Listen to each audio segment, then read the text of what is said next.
Good afternoon. How fitting that we're here at this spot at Jane Clark Park, the spot where we first met Clifford so many years ago. It seems just like yesterday. This spot gave Clifford so much joy.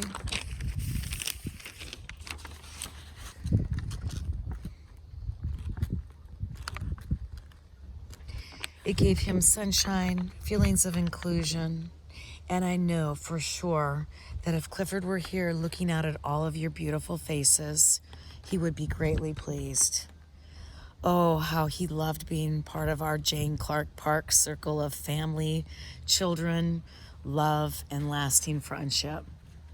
In one of my later videos that I took of Clifford, he told me how much he loved all of us ladies and how it made him especially happy that we made him feel like one of the girls. He loved that we included him in our circle. He enjoyed the one-line jokes from Emily Guinness, the hilarious complaining Ayanna Flakes would do because it was so hot here and she was 9 months pregnant. He loved the joyful chaos of Morgan and Shirla, with first 2 boys, then 3 boys, and then 4 boys. I have a zillion photos of our time here at Jane Clark Park and at Candle Park. Seeing the joy on Clifford's face in these photos is proof of the joy that each of you brought to him in his last years here on Earth. I have to say, it was a rough road for Cliff the last couple of years before he died. He stopped walking every day. He stopped having that 1 beer in the afternoon at 1 o'clock, even though I would still stop by to hang out with him, and we would ceremoniously open a Mickey, tall boy, his favorite. But unlike the past, he would barely finish his beer. He would talk about his military days in World War II or the Dust Bowl in Missouri when he was growing up. He would talk about his family, always his grandchildren or great-grandchildren. One common thing that he always included in our visits was to tell me how grateful he was for all of us here at Jane Clark Park. He never failed to say, "I love you," or "Thank you for coming to see me." My last few visits with him were at the nursing home in Puyallup, soon after my parents had both just died.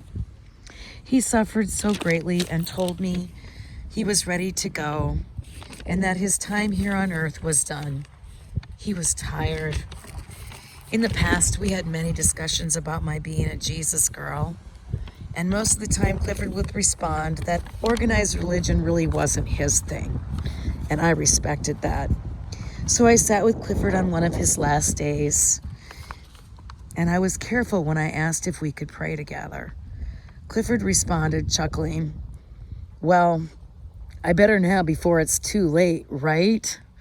So we prayed the Our Father, and I did as spontaneous of a prayer as I could since I'm Catholic, asking God to please give Clifford his forgiveness and to also be waiting for Clifford with open arms as Cliff was ready. I asked Clifford if that was a good enough prayer, and he laughed and said, "I couldn't hear anything of what you said, but I'm sure it's good." I will never know if this gave him peace, but I do know with 100% certainty that it gave me peace. Here's a poem that I read at Clifford's funeral last year. The Dash Poem by Linda Ellis. I read of a man who stood to speak at a funeral of a friend. He referred to the dates on their tombstone from the beginning to the end. He noted that first came the date of the birth and spoke of the following date with tears. But he said what mattered most of all was a dash between these years. For that dash represents all the time that they spent alive on Earth. And now only those who loved them know what that little line was worth. For it matters not how much we own, the cars, the house, the cash. What matters is how we live and love and how we spend our dash. So think about this long and hard. Are there things that you'd like to change? For you never know how much time is left that can still be arranged.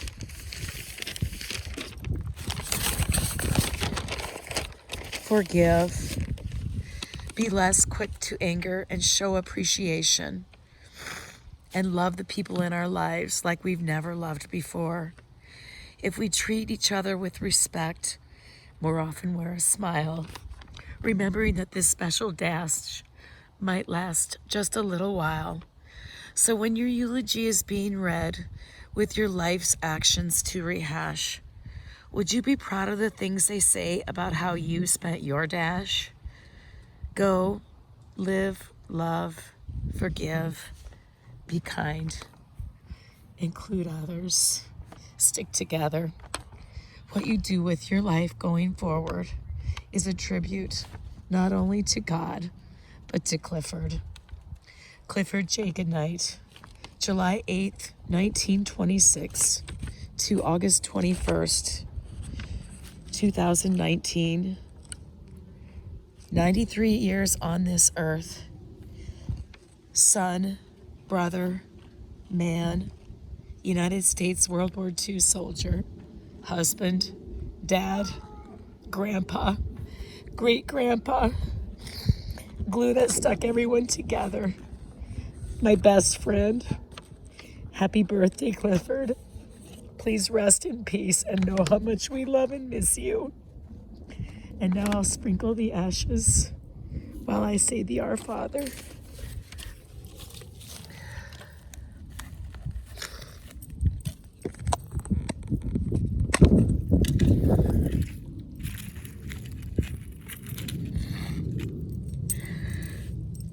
And there's Clifford and me.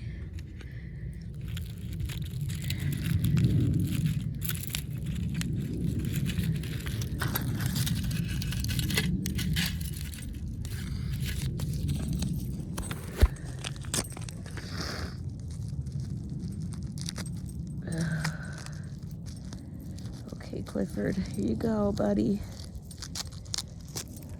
Okay.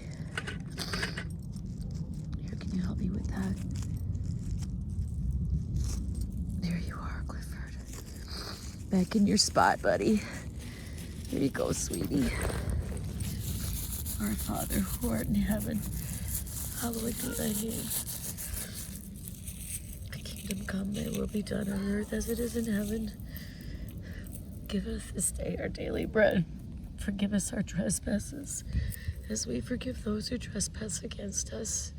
And lead us not into temptation, but deliver us from evil. Amen. For thine is the kingdom and the power and glory forever and ever. Amen. Rest in peace, buddy.